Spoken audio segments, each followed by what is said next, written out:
Welcome to EPG Pathshala. Welcome to a module on language typology with special focus on morphological typology. I am your course teacher for this module.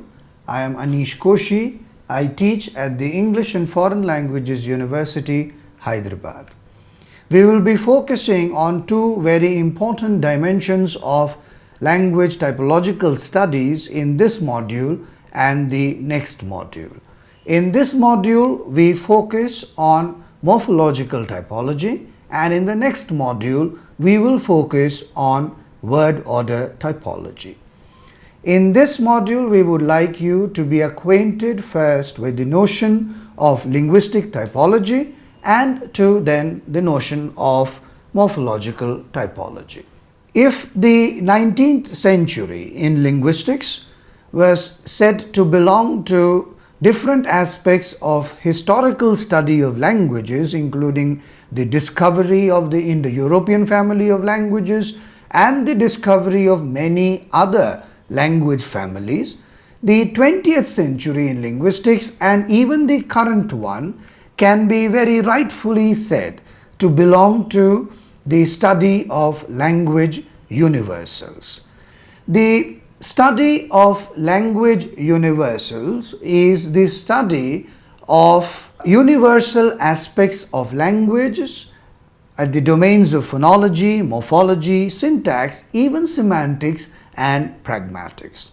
It may come to you as some kind of a surprise when we say that the languages that you hear around you, the languages that are spoken around you, the kind of languages that you can not understand at all, are all connected at an abstract level, at higher levels of organization, to actually give rise to inquiries in linguistics which inquire about the universals of human language. Of course, we are not claiming that there are languages where you have the same pronunciation and the same meaning for words. What we mean is the organizational principles of affixes to form larger words or complex words, the organizational principles by which words combine to form phrases, phrases combine to form sentences or clauses, and how different aspects of discourse, including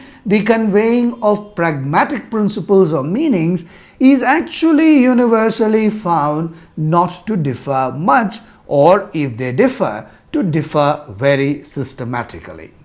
Thus, language typology, which owes much to the work of Joseph Greenberg, represents a very different but quite complementary approach to that of Noam Chomsky's study of language universals. In linguistic typology, we basically try to look at languages and see how many types of languages can we classify languages into. That is where the word typology comes from. Now, of course, we don't end up classifying languages into as many types as we want, because we also see that there are certain correlations and that there are certain similarities that languages share with each other. Thus, while the ultimate aim of studying language typology is to arrive at statements on language universals, at the preliminary stages, language typologists study languages and classify languages into different types and come up with statements of typological generalizations. What is important at this point for us to understand and realize is that yes, languages differ from each other, but languages do not differ from each other randomly. There is a pattern in which they differ, and it is the language typologist's endeavor to discover these patterns of variation so as to fix it into the larger narrative of studying language universals. Thus, we find that typologists, when studying languages, will make generalizations at different levels of linguistic organizations, that is at the level of phonology, at the level of morphology, and at the level of syntax. Let us look at a few brief examples of how typologies deal with various phonological principles. When studying phonological aspects, typologists look at various kinds of phonotactic principles like the structure of syllables.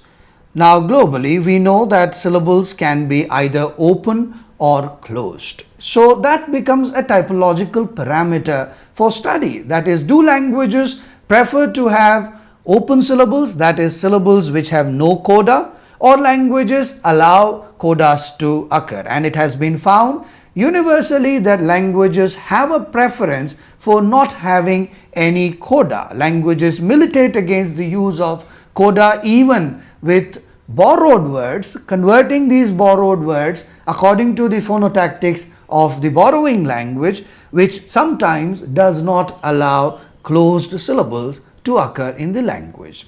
Another example that we can think about in terms of the phonotactics where typologists find variation, but systematic variation, is in the presence or absence of consonant clusters in languages, or when we talk about the presence or absence of syllabic consonants in languages. Now we know that the nucleus of a syllable is occupied by a sonorous sound. In languages like English would allow sonorous sounds of varying degrees to occupy the syllable peak or the nucleus, thus not only allowing vowels to occur in the nucleus position of a syllable, but also allowing other sonorous elements like nasals and laterals as well as the nucleus, resulting in syllabic consonants in these languages. But do all languages allow this? That is a question that the typologists would like to inquire. That we find that most languages in the world do not allow syllabic consonants, and that the syllable peak is only permitted to be occupied by vowel sounds. Other instances of studies where the typologists find variation, but variations within systematic patterns, is regarding the assignment of stress.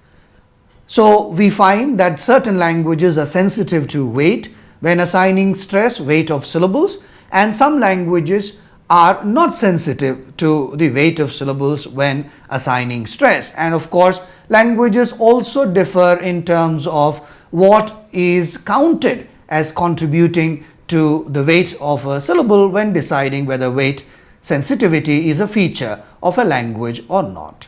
Talking about morphological features, we can see that there are languages that differ in terms of the presence versus absence of affixes, in the presence of bound grammatical forms.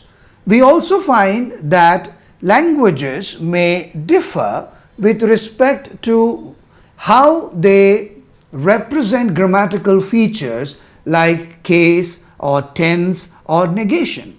There are languages in the world where a case relationship between a noun and a verb, or a relationship between a noun and a noun, is actually expressed with the help of bound affixes. But there are also languages which express them in the form of independent words. The same is true with the representation of time. Tense in many languages that you know of is expressed in the form of a bound grammatical inflectional affix. But you should not be surprised to find that there are languages in the world which express such grammatical relations also with the help of independent words. In the domain of syntax, typologists study various kinds of grammatical constructions and grammatical types for the different types or classes. Negation, question formation, subordination, relativization, these are all different syntactic processes that have resulted in linguists finding variation in the way languages code for them. Thus, we can find that there are languages which allow negation to appear as independent words, and there are languages where they appear as bound affixes, And then there are languages where they also appear as clitics. Let us look at an example and see how typologists work when comparing languages. Let us look at an example of a causative. Let's say a sentence like, Mary made John read a book. Now we know that in this sentence, it is John who reads the book, but Mary is the subject of the sentence. Mary is the one who causes or makes John read the book. Now typologically, what linguists have found is that languages will have different ways of encoding this fact of some actor causing another actor to do some action. So typologists have come up with generalization where you see that the same phenomenon of one person causing another person to do an action may be represented in the form of lexical causatives, where you have readily available words to express this relationship. It may be coded morphologically, that is, you use a morphological affix to indicate that somebody else makes someone else do the action, or you may have structures syntactically formed where we find the role of the person who causes the action to be done and the one who does the action to be encoded. The example that we gave you of Mary made John read the book is of a syntactic causative, where it is a syntactic strategy that is being employed to make the sense of causation come out. Hindi or Malayalam and most Indian languages would make use of a morphological strategy for the same sentence. Mary ne John se kitab padwai, or Mary John ne konda pustagam vai pichu. So P in the Dravidian languages and A in most Indo-Aryan languages would have a morphological representation for these causatives. Thus, we see that typology is a way of classifying languages based on certain parameters that could be shared by multiple languages. Typology is not a way of classifying languages into as many types as many types of structures that are found. Let us now move on to understanding the notion of morphological typology. As the term itself suggests, morphological typology is a way of classifying languages based on their morphological features. While it was initially introduced by the Schlegel brothers, it was looked upon as a holistic system of classifying languages, but they also came up with various kinds of value judgments, also trying to talk about the historicity of languages based on the kind of morphological structures that they showed. Morphological typology did fall into a lot of disrepute, and it has definitely now been abandoned as a system of a holistic classification of languages. However, morphological typology is today still considered a useful system in order to understand the dominating morphological type that is found in a language, also in order to correlate the dominating patterns with the presence or absence of other morphological features in the language. In this discussion of morphological typology, we will be looking at very typical examples of the different morphological types that we have, and through the examples we will be discussing the different features of these languages. Let us begin with the first type, known as isolating languages. Look at this example that is now there on your screen. This example is from Vietnamese. This is a Vietnamese representation of the sentence, "When I came to my friend's house, we began to do lessons." Now, as you would notice, there are various kinds of grammatical phenomenon that is expressed in the English translation of this sentence. For example, we find structures like came, which is a combination of the past tense with the verb come. You also find a verb like began, which is also a combination of past tense with the verb begin. And you also find a noun like lessons, which is a plural form of the noun lesson. Now look carefully at the Vietnamese example. What do you find here? You find that words are mostly monomorphemic. That is, there is a one-to-one correspondence between words and morphemes. You will notice in the example that there are no words which have more than one morpheme in it except the word for begin, which is actually a compound. What we also find with the example here is that words are mostly invariable. We see no morphological variation in the above sentence for any inflectional purposes. Words that have changed forms in the English translation appear without any change of form. So the word come, for example, the word begin, for example, or the word lesson appears as it is. A third feature that you find with isolating languages is that words are mostly monosyllabic. You would hardly find any words in the given Vietnamese example which is made up of more than one syllable, and that is something that happens with most isolating languages with more than a chance frequency. Vietnamese is a typical example of an isolating language. We also have other languages in Southeast Asia, also Chinese, which follows a isolating structure. Do remember the caveat that we said in the beginning. No language will be fully of one morphological type. We will find instances in the language where an isolating language may show features of an agglutinating language or an inflectional language, but the most dominating pattern is that of isolating languages in these languages. Now let us look at a second type in terms of morphological typology, and these are agglutinative languages.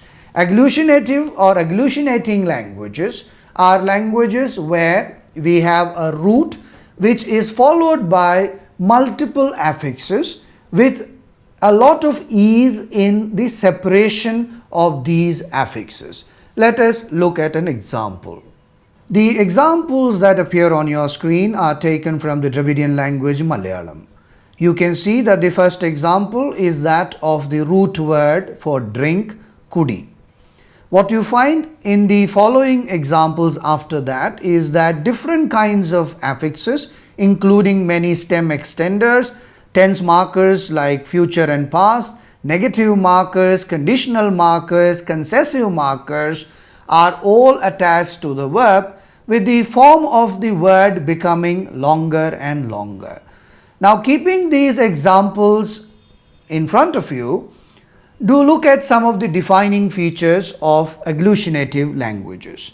What you see is that in agglutinative languages, words are made up of either just a root or a stem, or a stem followed by many number of affixes. The sequences of these affixes have a very clear-cut boundary. It is very easy to distinguish the root from the affixes. Also, it is very easy to distinguish one affix from the other.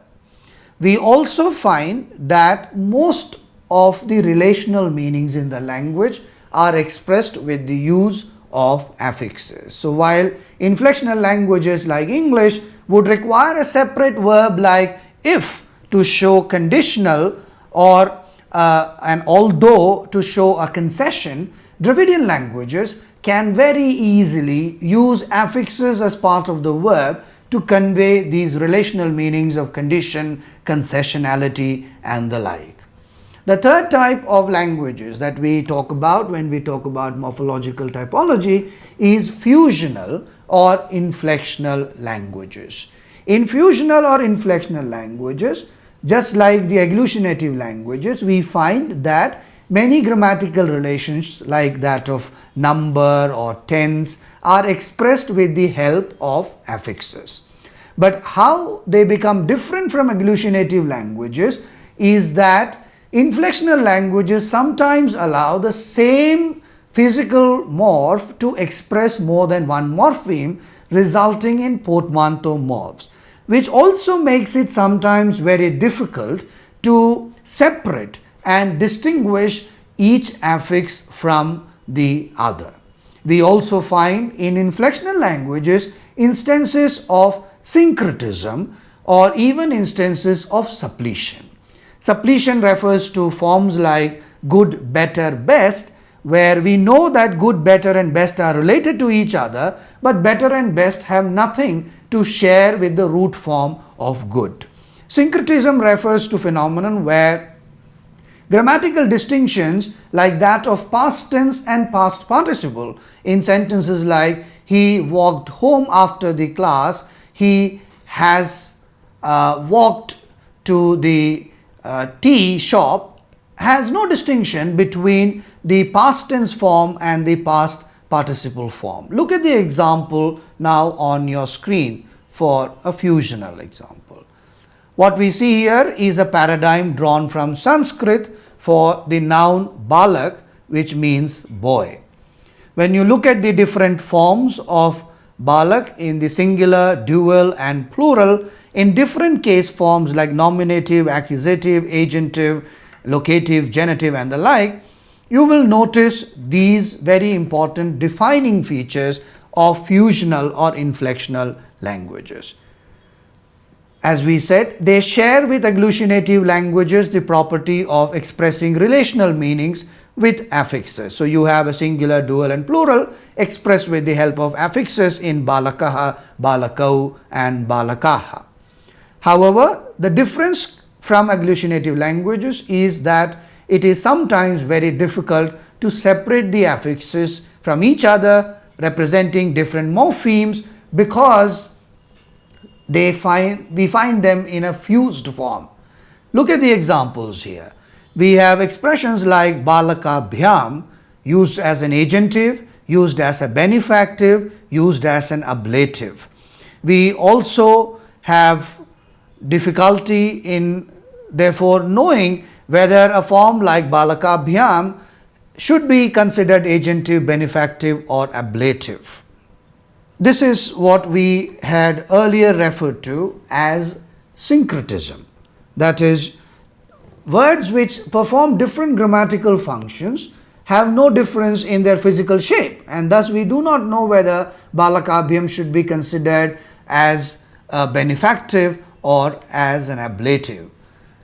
As descendants of Sanskrit, most Indo-Aryan languages fall into the category of fusional or inflectional languages, whereas most Dravidian languages in the Indian subcontinent are agglutinative in nature.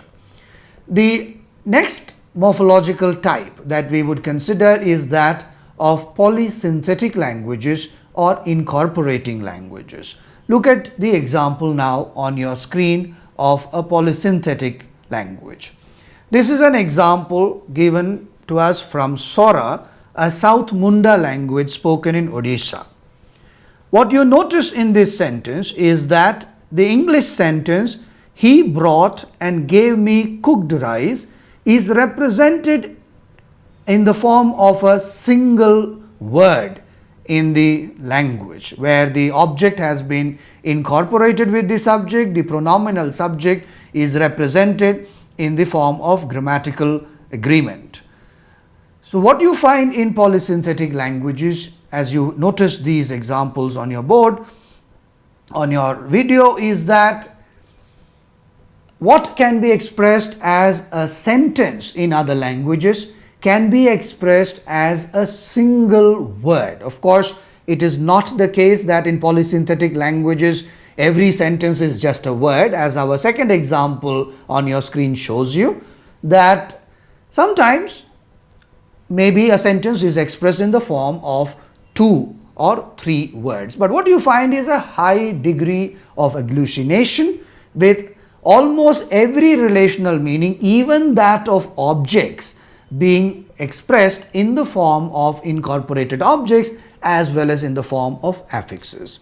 A fifth and last type that we find in terms of morphological typology is that of infixing languages or introflecting languages. Look at these examples on your screen now. This is an example from Arabic, where we find that the root consists of just consonants k, t, b, which basically means to write. Now, onto this skeleton, we find that a variety of vowels can be inserted to derive new words. So, you have the root formed of k, t, and b, and you insert e and a, you get kitab. You insert a and e, you get katib. You insert u, you get kutub. So, what you find is that in infixing languages, which are mostly Semitic languages like Arabic, Hebrew, Amharic, etc., you have a root made up of consonants which gets fleshed out by different vowel sounds that are inserted into them. Of course, once again we draw the caveat that most words may be derived in the language in this fashion, but it does not prevent the language from using any of the other morphological types that we have discussed till now. So, to conclude, let us try to remember that even though morphological typology was introduced in the literature as a holistic system of classification, it is no more used as a system of holistic classification. You do not say that a particular language belongs to only one morphological type and not to the other. What we find is that languages often exist in a continuum of these morphological types, with the isolating type of languages at one end of the continuum and the polysynthetic languages at the other end of the continuum. And it is also interesting that historically and diachronically we see that languages also sometimes move from one dominant morphological type to other dominant morphological types. Thank you.